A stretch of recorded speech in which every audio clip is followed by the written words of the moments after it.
구독하기 사랑입니다. 네, 안녕하십니까. 2018년 4월 24일 고품격 부동산 방송 부동산 별별사에 오신 여러분을 환영합니다. 자, 오늘은 한 주간의 이슈를 다루는 별별 이슈 한번 같이 진행해 보도록 하겠는데, 오늘도 변함없이 우리 부동산 스터디 강영훈 쌤 나오시겠습니다. 반갑습니다. 안녕하세요. 자, 오늘 뭐 특별한 이슈들이 몇 개 있는데요. 일단 시장에 좀 당황스러운 이야기들도 좀 있고, 그리고 또 우려스러운 일들도 좀 있고 해서 오늘은 그런 내용 가지고 한번 점검해 보도록 하겠습니다.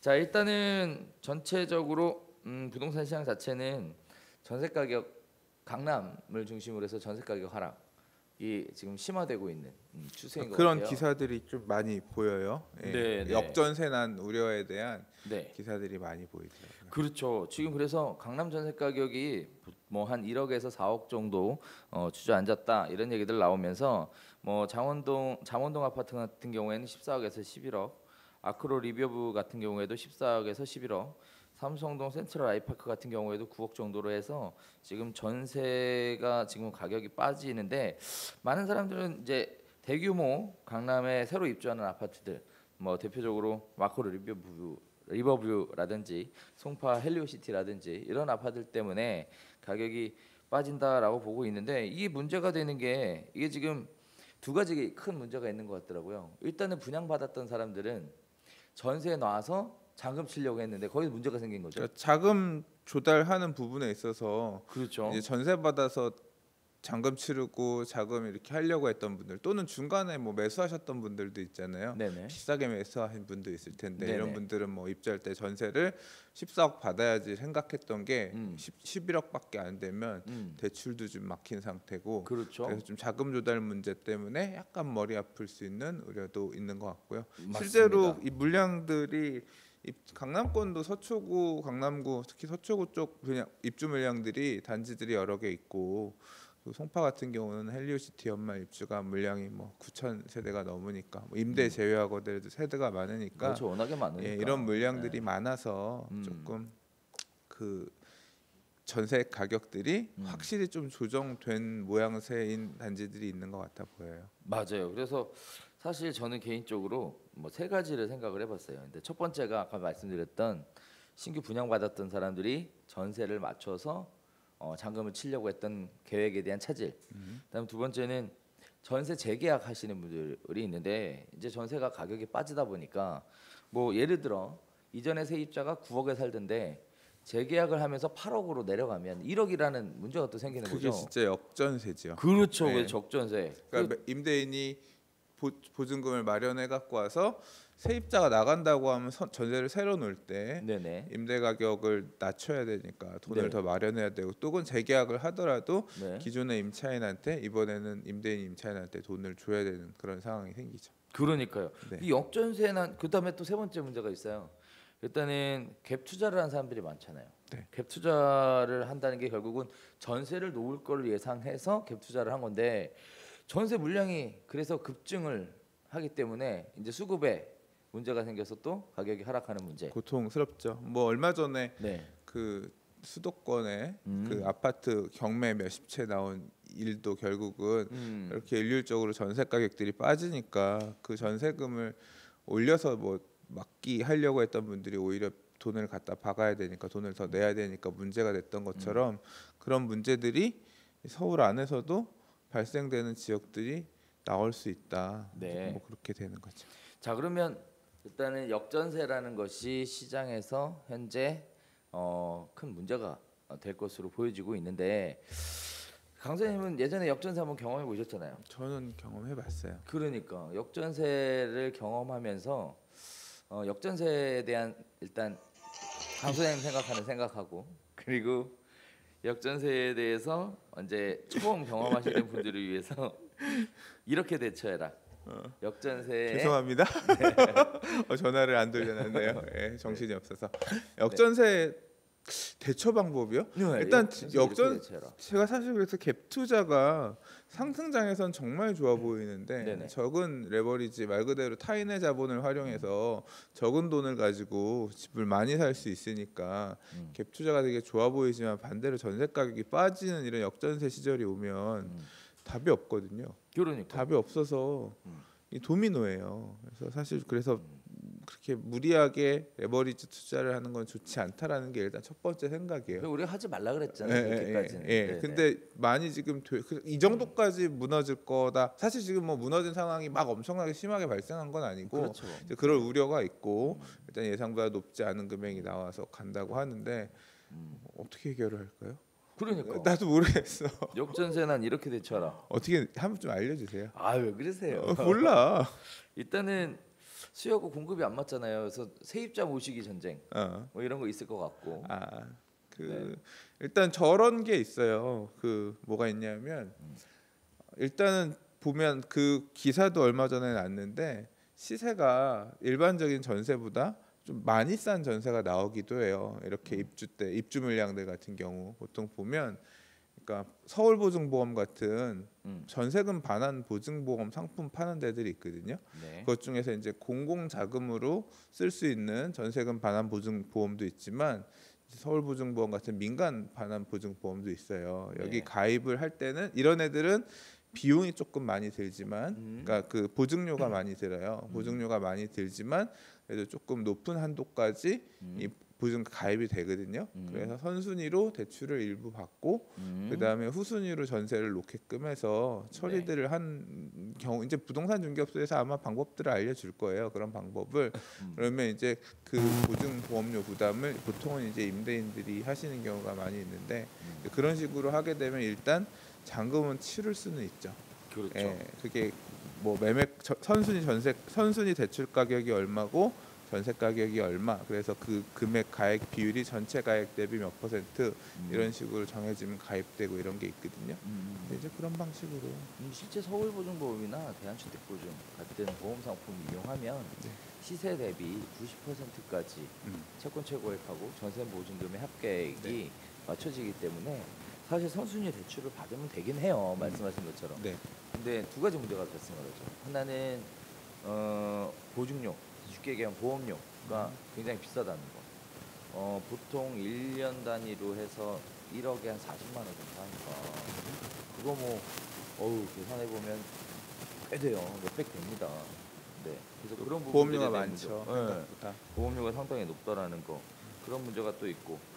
자, 다음에 두 번째 문제는 강남권 같은 경우에는 보증을 든다 하더라도 투기 지역 같은 경우에는 대출이 안 된다. 대출이 안 나오는 경우도 있죠. 그렇죠. 강남은 특히나 그러니까 투기 지역 같은 경우는 대출 2건 이상 안 되는 경우가 있어서 보통 이제 주택담보대출이 한 건 아예 없으신 분 같은 경우는 그래도 몇 퍼센트 나오니까 그걸로 대출 받고 나머지 후순위 전세금으로 처리를 하면 되긴 할 텐데 투기 지역 같은 경우는 차주 한 명당 담보대출 2건이 안 되기 때문에 그렇죠. 말씀하신 것처럼 아예 대출이 안 나올 수도 있죠. 맞아요. 그래서 그런 부분들 때문에 어떻게 해요 그러면? 네? 방법이 없어요?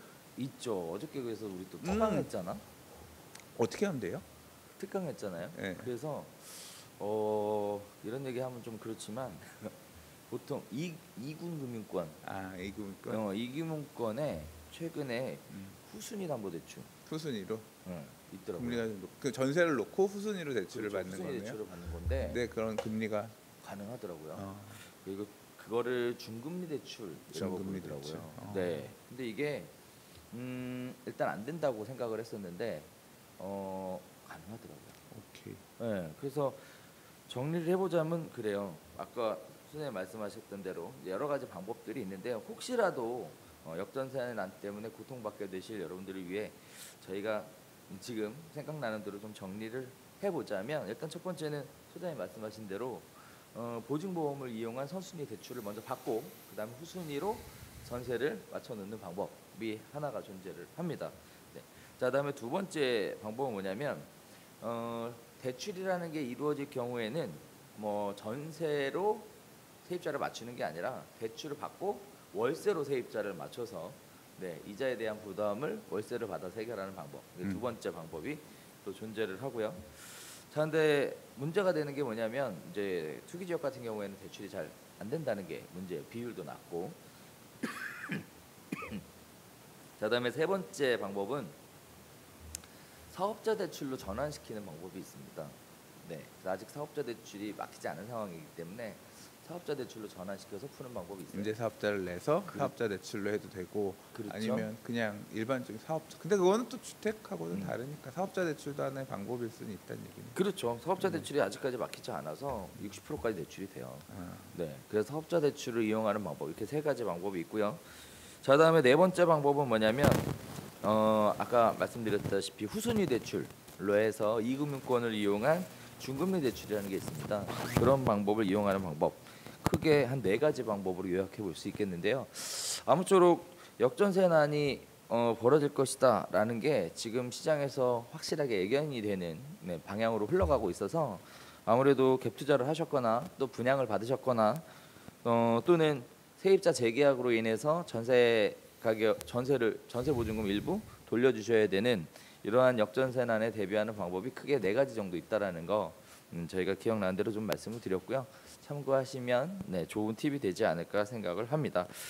자, 이렇게 또 말씀 하나 드리고요. 자, 다음에 부동산 가격도 그러면 역전세난 이후에 좀 빠지겠어요? 이렇게 가면 지금 일단은 수요층들이 많이 잠겨 있어서 전세 가격이 빠지면 사실 지금 부동산 시장에 들어가는 자금들을 네네. 굉장히 촘촘하게 막았단 말이에요. 그렇죠. 아까 말씀하신 사업자 대출 이런 거 외에는 네네. 가계 대출로서는 지금 많이 막혀 있는 상황인데 네. DTI, DSR 이런 식으로 LTV 다 막혀 있는데 결국 지금 제일 올 상반기에 부동산을 사고 팔고가 많이 있었어요. 그렇죠. 예, 산 사람도 있지만 판 사람도 많고 판 사람이 많다는 건 결국 돈을 지금 들고 있다는 얘기인데요. 이분들이 집을 살 여력이 있죠. 더 살려고 하는데 일단은 살려면 대출을 활용할 수가 없으니까 자기 그렇죠. 자본 일부 가지고 살 수 있는 물건이 전세 끼고 물건을 사는 게 제일 무난한데 대출 없이 살 수 있으니까. 그렇죠. 근데 전세가 가격이 이렇게 미끄러져 버리면 실투자 금액이 커지죠. 네. 그러면 비싼 물건은 살 수가 없는 거예요.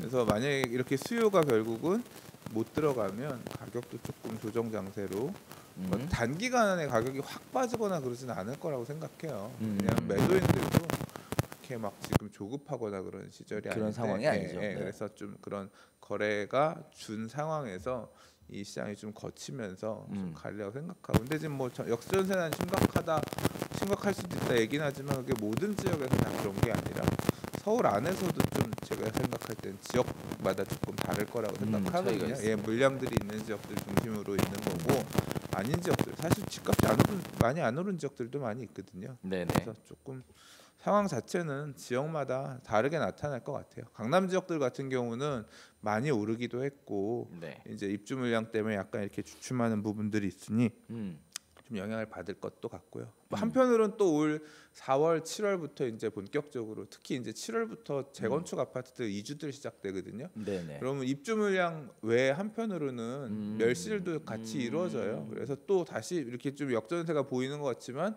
이제 결국 기존에 거기 살던 수요들이 다시 전세 옮겨 갈아타기 시작하면서 전세 가격이 다시 올라갈 수도 있거든요. 이제 뭐 그렇다고 보면 또 그때 가서는 어떻게 될지 모르죠. 그러면서 다시 불을 지필 수도 있고. 그리고 이제 또 공급 측면에서는 요새 워낙 분양 이슈들이 커서 네네. 분양하는 단지들의 관심들이 높거든요. 그렇죠. 예, 사람들이 지금 집을 살려고 하기보다는 분양 받으려고 하는 분양의 기회가 많을 거다 생각해서 기다리시는 분들도 많은데 네네. 이렇게 분양에 계속 불이 붙는 모양새가 보이면 또 올 하반기 시장은 어떻게 갈지는 사실 그래서 그렇게 안 좋게 보이는 부분 반. 네. 그다음에 분양을 받으려고 계속 난리라는 건 그만큼 여전히 하고 싶은 수요는 있다는 얘기죠. 그렇죠. 그게가 보면서 봐야 될 것 같아요. 네. 일단은 저는 최근 들어서 우리 그 부동산 하시는 분들한테 만나보면 저는 개인적으로 거래량이 폭발적으로 늘어날 것 같지는 않아요. 늘어날 수는 없죠. 네. 그래서 가격도 일정 부분 과열 양상을 보였던 지역들은 조정을 받지 않을까라고 예상을 해서 최근 들어서는 이제 동면 준비하라고 얘기하거든요. 동면 준비. 긴축 재정이죠. 뭐 긴축 재정. 네. 그래서 동면 준비하라고 얘기를 드리고요. 그 다음에 또 하나는 이제 이러한 어려운 시장에 대한 변화를 사실은 능동적으로 대처를 운 좋게 착착착 넘어가면 좋은데 그게 안 될 경우에는 어쩔 수 없이 이제 타인 자본이라는 걸 이용을 해야 되거든요. 그래서 효과적으로 타인 자본을 이용하는 방법에 대해서 이야기하면서 사실 저희가 얼마 전에 책 출간했잖아요. 네, 저도 지난주에 뵙고 그러셨어요? 손에 잡히는 부동산 대출 최이범. 맞아요. 네. 손에 잡히는 부동산 대출 네.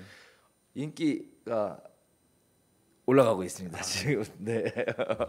그래서 서점에서 경제경영 쪽으로 지금 랭킹이 팍팍 뛰고 있는데 아무래도 이런 쪽 부분에 있어서 많이 좀 영향을 더 받게 되지 않을까라는 생각이 좀 들기는 해요. 어쨌든 자금 경색, 선순환 구조에 대한 어떤 문제가 생기는 것들은 합리적인 대출이라는 방법을 통해서 또 풀어볼 수 있을 것도 같습니다. 아무쪼록 다양한 방법들이 있으니까 본인에게 맞는 가장 좋은 방법들을 선택하셔서 이 위기를 잘 한번 극복해 보시기를 바라겠고요. 더 나아가서는 부동산 시장 자체가 우리 강 소장님 얘기하셨던 것처럼 하반기에 이주 수요가 대기하고 있어서 하반기에 이제 전세 물량이 과연 이주 수요를 다 이렇게 받아들이게 되면 이 상황이 역전세난으로 과연 심화돼서 갈 것이냐에 대한 부분은 아직은 퀘스천이라는 거. 그때 가면 또 그때 가서 다른 시장이 열릴 것이다. 열릴 것이다. 네, 이런 말씀 전해드렸습니다. 자, 이제 두 번째 이야기 한번 들어가 볼까요? 자, 강남의 부동산 가격이 이렇다 저렇다라는 얘기를 함과 동시에 흑석동에서 아주 재미있는 도로 경매 사건이 하나 발생을 했는데 이게 뭐 낙찰을 받으신 분 입장에서는 긍정적인 시그널을 생각을 하고 받으신 것 같고, 근데 나중에 낙찰을 받고 보니까 왠지 좀 비싸게 샀다는 이런 느낌도 들고, 그러니까 어떻게 보세요? 흑석 뉴타운 안에 재개발 구역, 이제 이주가 진행되고 있는 재개발 구역 안에 토지가 물건이 나왔어요. 토지. 근데 그 토지가 순수 토지.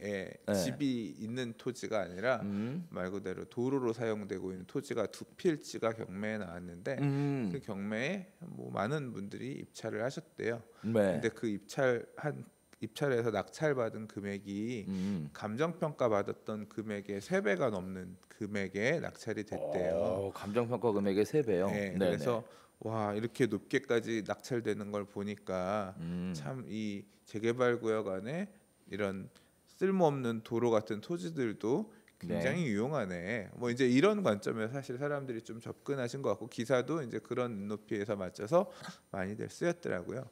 이슈화될 만한 얘기는 맞는 것 같아요. 그래서 그 내용을 좀 살펴봤는데 이제 여러 가지 측면이 있거든요. 재개발 구역에서는 토지만 갖고 있어도 아파트 분양 자격을 받을 수가 있구나. 그 조건이 있잖아요. 근데 그렇죠. 그 조건에 맞으면 그래서 이제 그 조건에 맞는 물건이었으니 말 그대로 선수들이 일반적인 중개 시장, 말 그대로 부동산 중개업소를 통해서 거래를 한 게 아니라 경매를 통해서 취득한 거고, 우리가 보통 경매로 취득한다고 하면 시세보다 싸게 산다 이런 인식이 있죠. 그래서 와, 이건 진짜 선수가 이렇게 가서 받았나 보다 싶어서 이제 그 내용을 조금 살펴보고 이제 현지 중개업소라든가 이런 걸 통해서 좀 내용을 좀 확인을 해봤어요. 저도 궁금해서 뒷조사를 좀 하셨군요. 그러니까 그 사례에 대해서 이제 경매는 매각 사건 번호 있으니까 사건 번호를 검색을 했더니 재개발 구역에는 한 사람이 갖고 있던 2개의 토지가 경매에 나온 거고 같이 경매가 나온 거고 이제 그게 매각이 됐고, 근데 그러니까 그걸로 분양 신청도 이전에 하셨대요. 그래서 분양 대상자가 될 수 있는 물건이었나 봐요.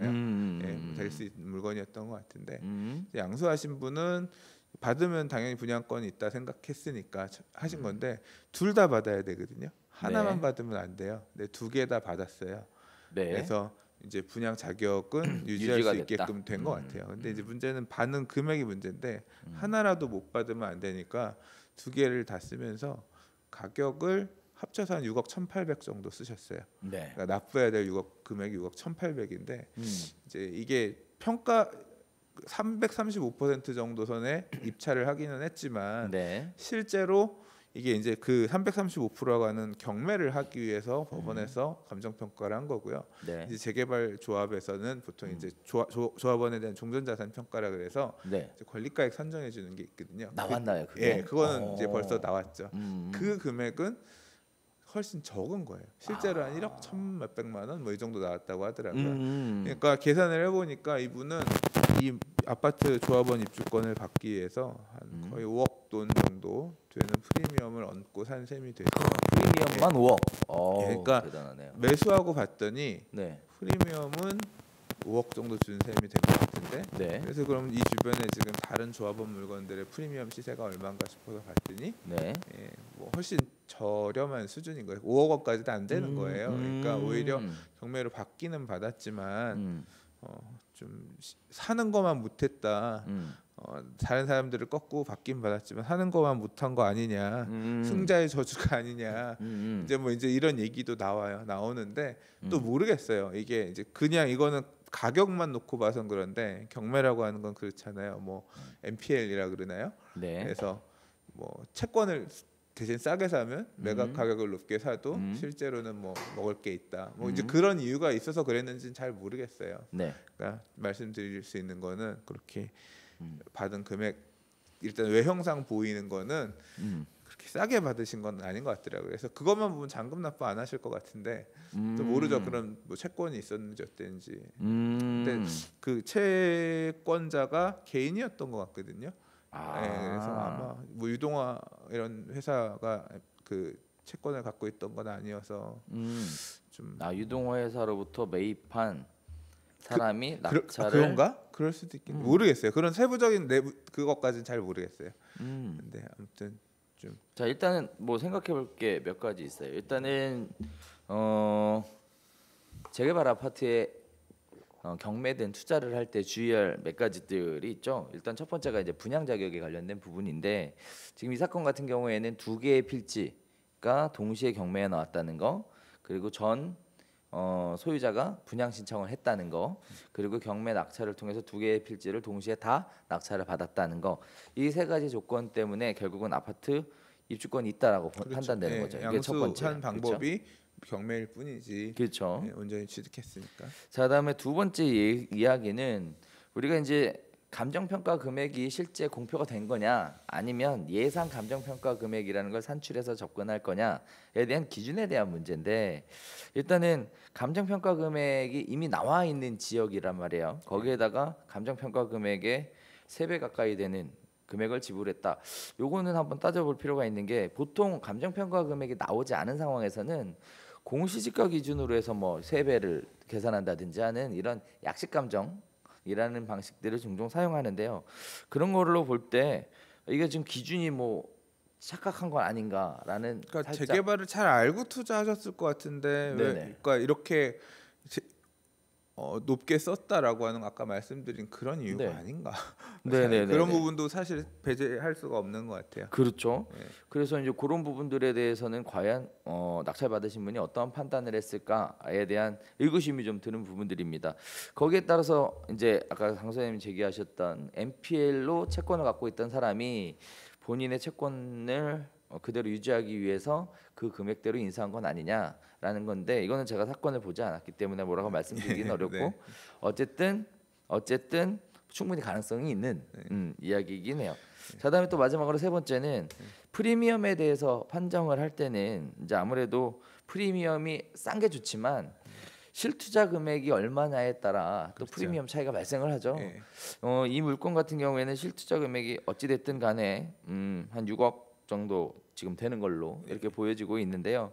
흑석동의 실투자 금액 6억 정도 하는 것이 프리미엄이 3억 1천에서 3억 5천 정도 하는 걸로. 피가 지금 한 4억 정도 한대요. 3억 7천에 4억 정도 하는데 물건이 무거운 물건들은 뭐 3억대 초중반까지도 있나 봐요. 그러니까 초투가 큰 물건은. 근데 이건 도로기 때문에 일단 기본적으로 원래 대출은 안 나오거든요. 근데 이주비는 수령을 했는지 안 했는지 모르겠어요. 네네. 이제 그거에 따라서 이주비 받을 수 있고 없고 이런 문제도 있거든요. 그렇죠. 그러니까 맞습니다. 초투가 딱 봐도 6억 얼마면 그렇게 적은 금액은 아닌 건데. 그래서 어떤 생각인지는 잘 모르겠어요. 이 경매건에 대해서 판단 내부적인 건 좀 봐야 더 알 수 있을 것 같습니다. 네. 네. 자, 그래서 마지막 세 번째는 실투자 금액에 따라서 프리미엄은 차이가 발생한다. 그래서 네. 실투자 금액이 작으면 프리미엄이 높고, 예. 실투자 금액이 큰 무거운 물건 같은 경우에는 상대적으로 프리미엄이 낮고.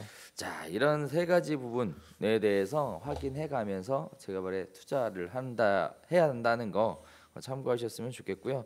아무쪼록 의외긴 의외네요. 네, 시세보다 더 비싼 그래서 프리미엄을 아주 기가 막힌 멋진 음. 어떤 낙찰 사례였으면 아주 흥미로웠을 텐데 일단 그 채권 부분만 빼면 그게 아니라고 하면 비싸게 받아서 매각 낙찰 잔금 납부 안 하실 것 같고 맞다라고 하면 야 기가 막히다인 거고 그러네요. 이 응찰이 28분이셨는데 28분 중에 차순위가 과연 얼마를 썼는지가 참 궁금하네요. 그렇죠. 네. 이등가가 궁금하긴 합니다. 그렇죠. 예. 네.